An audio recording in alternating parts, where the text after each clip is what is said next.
ಸ್ನೇಹಿತರೆ ನಮಸ್ಕಾರ. ಇವತ್ತಿನ ವಿಡಿಯೋದಲ್ಲಿ 10ನೇ ತರಗತಿಯ ಇಂಗ್ಲಿಷ್ ಪಾಸಿಂಗ್ ಪ್ಯಾಕೇಜನ್ನು ಡಿಸ್ಕಸ್ ಮಾಡೋಣ. ನೀವು ಅತಿ ಸರಳವಾಗಿ ಈಸಿಯಾಗಿ 40 ಅಂಕವನ್ನು ಗಳಿಸಬಹುದು ಈ ರೀತಿಯಾಗಿ ಓದಿದರೆ. ಬನ್ನಿ ಹಾಗಾದರೆ ವಿಡಿಯೋನ ಸ್ಟಾರ್ಟ್ ಮಾಡೋಣ. ಮೊದಲಿಗೆ quality of mercy the blind boy. ಇಲ್ಲಿ ನಿಮಗೆ ಪೋಯಮ್ ರೈಟಿಂಗನ್ನು ಕೊಡ್ತಾರೆ. ಯಾವುದಾದ್ರೂ ಒಂದು ಪದ್ಯದ 4 ಸಾಲುಗಳನ್ನ ನೀವು ಬರೀಬೇಕು. ಅಲ್ಲಿ ನಿಮಗೆ 4 ಅಂಕ ಸಿಗುತ್ತೆ. ಅದರಲ್ಲಿ ಮುಖ್ಯವಾಗಿ ಕ್ವಾಲಿಟಿ ಆಫ್ ಮರ್ಸಿ ಅಥವಾ ಬ್ಲೈಂಡ್ ಬಾಯನ್ನು ನೀವು ಬೈ ಹ್ಯಾಟ್ ಮಾಡಲೇಬೇಕು. ಅದಾದ ನಂತರ 4 ಅಂಕಕ್ಕೆ ಸಮರಿ ರೈಟಿಂಗ್ ಕೊಡ್ತಾರೆ. ಅಲ್ಲಿ ಮುಖ್ಯವಾಗಿ ಗ್ರ್ಯಾಂಡ್ ಮಾ ಕ್ಲೈಮ್ಸ್ ಅ ಟ್ರೀ ಮತ್ತು ಐ ಆಮ್ ದ ಲ್ಯಾಂಡ್ ಈ ಎರಡೂ ಸಮರಿಗಳನ್ನ ಓದ್ಕೊಳ್ಳೇಬೇಕು. ಈ ಎರಡೂ ಪೋಯಮ್ಸ್ನ ಒಂದು ಅತಿ ಸರಳವಾದ ಸಮರಿಯನ್ನು ನಾನು ನಮ್ಮ ಯೂಟ್ಯೂಬ್ ಚಾನಲ್ನಲ್ಲಿ ಅಪ್ಲೋಡ್ ಮಾಡ್ತಾ ಇದ್ದೀನಿ. ಅದನ್ನೂ ಕೂಡ ನೋಡಿ, ಅದರ ಲಿಂಕ್ ಡಿಸ್ಕ್ರಿಪ್ಷನಲ್ಲಿ ಸಿಗುತ್ತೆ. ಇನ್ನು ಜಾರ್ಜ್ ಪೋಯಮ್ 2 ಈ ಒಂದು ಪದ್ಯದಿಂದ ನಿಮಗೆ 2ರಿಂದ 3 ಅಂಕ ಬರುತ್ತೆ. ಒಂದು ಸಮರಿನ ಕೇಳಬಹುದು ಅಥವಾ ಕ್ವಶನ್ ಆ್ಯಂಡ್ ಆನ್ಸರ್ಸನ್ನು ಕೇಳ್ತಾರೆ, ಅತಿ ಸರಳವಾದ ಕ್ವಶನ್ ಆನ್ಸರ್ಸ್. ಇನ್ನು ಬ್ಯಾಲೆಡ್ ಆಫ್ ದ ಟೆಂಪೆಸ್ಟ್ ಇದು ಕೂಡ 2ರಿಂದ 3 ಅಂಕ ಇಲ್ಲಿ ಈ ಪಾಠದಿಂದ ಬರುತ್ತೆ. ಮುಖ್ಯವಾಗಿ ಸಮರಿ ಮತ್ತು RC ಕ್ವಶನ್ಸ್ ಬರ್ತಾವೆ.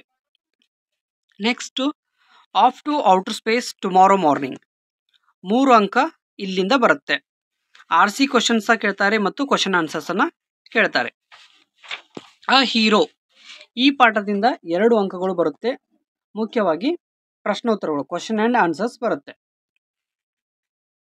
ಇಲ್ಲಿ ಮುಖ್ಯವಾಗಿ ನಿಮಗೆ ಒಂದೇ ರಾತ್ರಿಯಲ್ಲಿ ಆ ಹೀರೋ, ಆ ಸ್ವಾಮಿ ಇದ್ದವನು ಹೇಗೆ ಹೀರೋ ಆದ, ಮತ್ತು what was the challenge given by his father to the Swami ಈ ರೀತಿಯಾದ ಪ್ರಶ್ನೆಗಳನ್ನ ಕೇಳ್ತಾರೆ.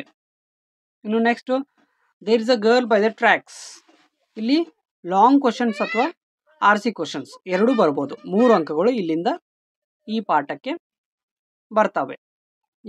ಬರ್ತವೆ. ಸೊ ಇಲ್ಲಿ ನೀವು ಬಾಳೇಶ್ವರ್ ಆ ಹುಡುಗಿಗೆ ಹೇಗೆ ಹೆಲ್ಪ್ ಮಾಡಿದ, ಮತ್ತು ಡ್ರೈವರ್ ಹೇಗೆ ಹೆಲ್ಪ್ ಮಾಡಿದ ಈ ರೀತಿಯಾದ ಪ್ರಶ್ನೆಗಳು ಬರ್ತವೆ. Next gentlemen of Rio N ಮೀಡಿಯೋ ಇಲ್ಲಿ ಈ ಪಾಠದಿಂದ 3 ಅಂಕ ಬರುತ್ತೆ. ಒಂದು RC ಕ್ವಶನ್ಸನ್ನು ಕೇಳ್ತಾರೆ ಮತ್ತು ಕ್ವಶನ್ ಆನ್ಸರ್ಸನ್ನು ಕೇಳ್ತಾರೆ. ನೆಕ್ಸ್ಟು ಡಾಕ್ಟರ್ BR ಅಂಬೇಡ್ಕರ್ ಪಾಠದಿಂದ ಕ್ವಶನ್ ಆನ್ಸರ್ಸನ್ನು ಕೇಳ್ತಾರೆ 2 ಮಾರ್ಕ್ಸ್ಗೆ. ದ ಕನ್ಸರ್ಟ್ ಈ ಪಾಠದಿಂದ ಮುಖ್ಯವಾಗಿ RC ಅಂದರೆ ಯಾರು ಯಾರಿಗೆ ಹೇಳಿದರು ಇವು ಬರ್ತವೆ 3 ಅಂಕಕ್ಕೆ. ಇನ್ನು ಡಿಸ್ಕವರಿ ಈ ಪಾಠದಿಂದ ಕೂಡ RC ಕ್ವಶನ್ಸ್ ಬರ್ತವೆ, ಇದು ಕೂಡ 3 ಅಂಕ. ಇನ್ನು ಕಲರ್ಸ್ ಆಫ್ ಸೈಲೆನ್ಸ್ 2 ಅಂಕದ ಪ್ರಶ್ನೋತ್ತರಗಳು ಬರ್ತವೆ, ಕ್ವಶನ್ ಆನ್ಸರ್ಸ್ ಬರ್ತವೆ.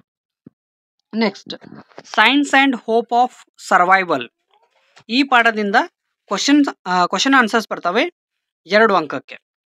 ಸಪ್ಲಿಮೆಂಟ್ರಿ ರೀಡಿಂಗ್ನಿಂದ ಟೋಟಲ್ ಆಗಿ 4 ಅಂಕ ಸಿಗುತ್ತೆ, ಕ್ವಶನ್ ಆನ್ಸರ್ಸನ್ನು ಕೇಳ್ತಾರೆ. ಇನ್ನು ಗ್ರಾಮರ್ ಪಾಠನ ನೋಡೋದಾದರೆ ಲೆಟರ್ ರೈಟಿಂಗ್ 5 ಅಂಕ, passing package 4 marks, profile writing 3 marks, picture writing 3 marks, story writing 3 marks.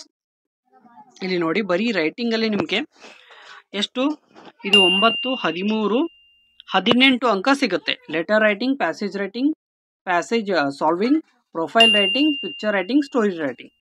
ಇದಾದ ನಂತರ ಜಾಸ್ತಿಯಾಗಿ 1 ಅಂಕ ಬರುವಂತಹ ಪ್ರಶ್ನೋತ್ತರ ಅಥವಾ ಗ್ರಾಮರ್ ಪಾಯಿಂಟ್ಸನ್ನು ಕೊಡ್ತಾರೆ. Collocative word, question tag, parts of speech, articles, infinitives, correct form of word, use the word as noun or verb. ಮತ್ತು ಲಾಸ್ಟಿಗೆ ಎಸ್ಸೆ ರೇಟಿಂಗ್ 4 ಅಂಕದ ಒಂದು ಎಸ್ಸೆ ರೇಟಿಂಗನ್ನು ಕೊಡ್ತಾರೆ. ಸೊ ಈ ಒಂದು ಪಾಸಿಂಗ್ ಪ್ಯಾಕೇಜ್ನಿಂದ ನಿಮಗೆ 40 ಅಂಕ ಬರುತ್ತೆ. ಯಾವ ಲೆಸನ್ಗೆ ಎಷ್ಟು ಮಾರ್ಕ್ಸ್ ಬರುತ್ತೆ ಅನ್ನೋದ್ರ ಮೇಲೆ ಆ ಒಂದು ಪಾಠಕ್ಕೆ ಅಷ್ಟು ಟೈಮನ್ನು ಕೊಟ್ಟು ಓದ್ಕೊಳ್ಳಿ. ಮತ್ತು ಗ್ರಾಮರ್ ಪಾಯಿಂಟ್ಸನ್ನು ನಮ್ಮ ಯೂಟ್ಯೂಬ್ ಚಾನಲಲ್ಲಿ ಡಿಸ್ಕಸ್ ಮಾಡ್ತಾ ಇದ್ದೀವಿ ಮತ್ತು ಇಂಪಾರ್ಟೆಂಟ್ ಸಮರೀಸ್ ಮತ್ತು ಪೋಯಮ್ಸನ್ನು ಕೂಡ ನಮ್ಮ ಚಾನಲಲ್ಲಿ ಡಿಸ್ಕಸ್ ಮಾಡ್ತಾ ಇದ್ದೀವಿ. ಅವುಗಳನ್ನ ಕೂಡ ನೋಡಿ ಓದಿಕೊಂಡು ಎಕ್ಸಾಮ್ಗೆ ಪ್ರಿಪ್ರೇಷನ್ ಮಾಡಿ ಚೆನ್ನಾಗಿ ಬರೀರಿ, ಭಯ ಪಡಬೇಡಿ. All the best for your exams. Thank you for watching.